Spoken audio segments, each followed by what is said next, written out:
At 39 years old, you shouldn't be able to do this.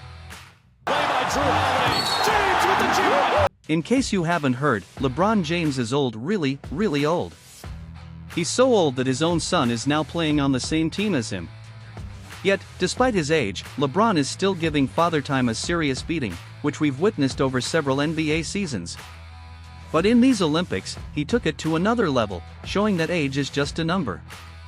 Even as the oldest player on Team USA by 3 years, it was LeBron James who won the MVP and proved to be the most consistent performer for the team.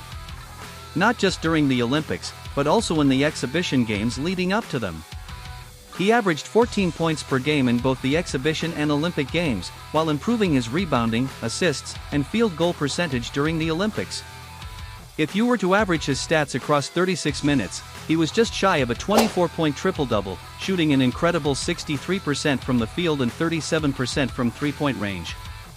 Putting up those kinds of numbers with that kind of efficiency is just ridiculous.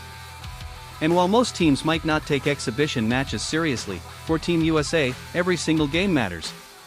Just look at the reaction after they only beat South Sudan by 1 point in an exhibition match. People were not happy.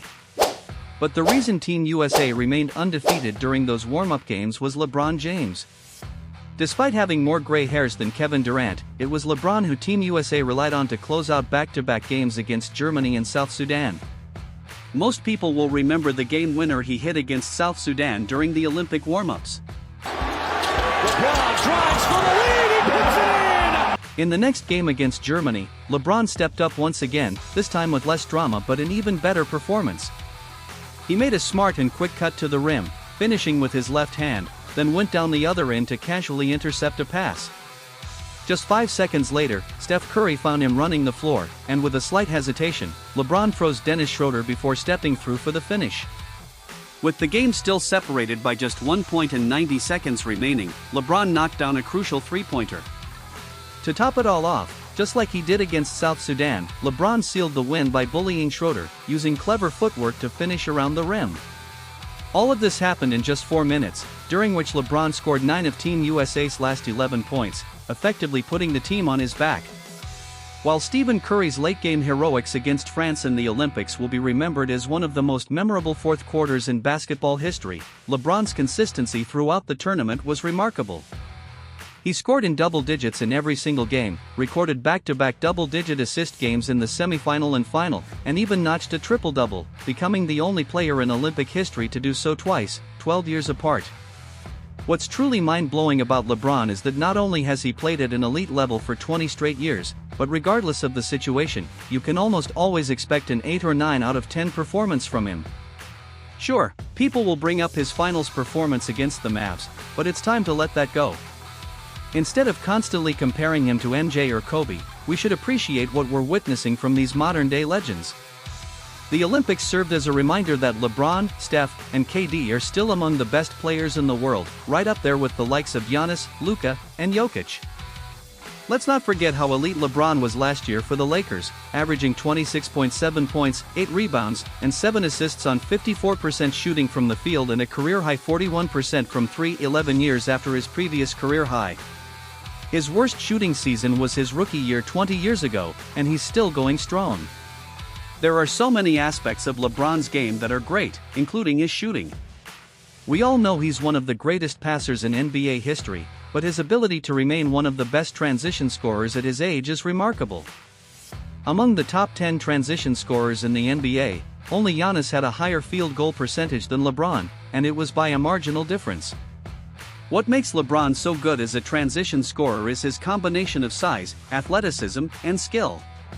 Despite losing some speed, he's still a top-tier athlete and, more importantly, absolutely massive. He can finish in a variety of ways around the rim, whether he's bullying smaller players like Donovan Mitchell or using his skill and quickness to outmaneuver bigger defenders. LeBron doesn't get enough credit for his touch around the rim. People often take it for granted that he should be able to score every possession because of his size, but that shouldn't diminish his skill. His finesse translates to the half-court game as well. Against Jonathan Isaac, one of the best defenders in the NBA, LeBron used a quick move to get by him and finish amongst a crowd. He has a great ability to read defenders and use his frame as a shield before finishing with either hand. Even with him losing a step, LeBron is still too quick and agile for bigs, too strong for smaller players, and too intelligent and skillful for almost any defender. We often talk about Luka and Jokic's ability to play at a slower pace and use their size and skill to their advantage, but LeBron does the same, yet we sometimes overlook his skill because of his freakish athleticism. Even in this year's playoffs, LeBron's performances were so consistent that people almost took for granted that he averaged 28-9, led the playoffs in assists per game, and was still holding his own against the best player in the NBA, despite being well past his prime. Speaking of the best player in the NBA, it wasn't Joel Embiid, Anthony Davis, or Bam Adebayo who took on the challenge of guarding Nikola Jokic when it mattered most in the semi-finals of the Olympics. It was LeBron James. 15 years after we saw him guarding MVP Derrick Rose in the playoffs, LeBron's versatility and consistency remain unmatched. At this point, you just have to tip your hat to him. With that said, feel free to check out the rest of the video. If you enjoyed it, subscribing is free and dropping a like would be cool. But most importantly, thanks for watching and have a great day.